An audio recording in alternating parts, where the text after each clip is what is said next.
السلام علیکم.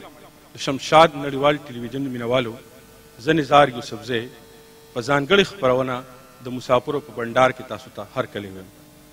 موږ په نننۍ خپرونه کې په متحده عرب اماراتو کې میشته شاعران، ادیبان او د ټنګ ټکور سره تړلي خلک چې کوم دي دا موسیقاران دا هم راغوښتي دي او ستاسو لپاره هم د یو ځانګړې خپرونې بندوبست کړی دی.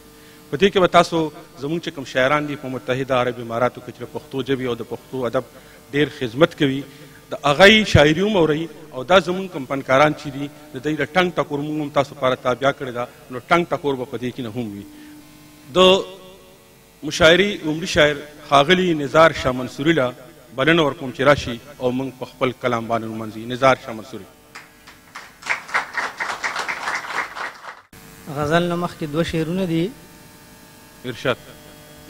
چې د زړه په کور مې راختلې لکه ګل د جانان، واه، د زړه په کور مې راختلې لکه ګل د جانان، زما عزیز دی زما دوست دی زما خپل د جانان. واه واه واه، زما عزیز دی زما دوست دی. د زړه په کور مې راختلې لکه ګل د جانان، زما عزیز دی زما دوست دی زما خپل د جانان.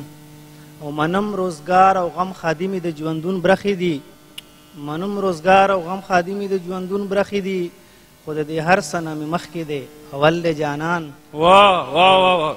غزل چې ور مې کلاو درته پریښې د کوڅې جانانه، ور مې کلاو درته پریښې د کوڅې جانانه، سپوږمۍ د توت څانګو له راغله که راځې جانانه.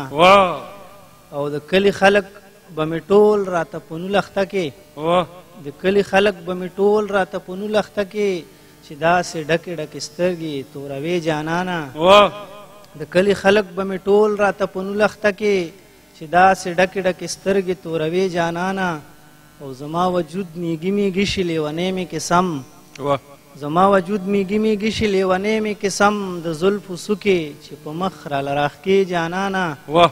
او په بیا لیدلو دې قسم دی که خفه یم زه، په بیا لیدلو دې قسم دی که خفه یم زه، خفه په دې یم ما د بل په خوله پرېږدې جانانه. او مخامخ وایې چې نظاره نور مې نه پکار، مخامخ وایې چې نظاره نور مې نه پکار، او په شیشه نوم راله په لاس باندې لیکې جانانه. ډېر ښه نظاره.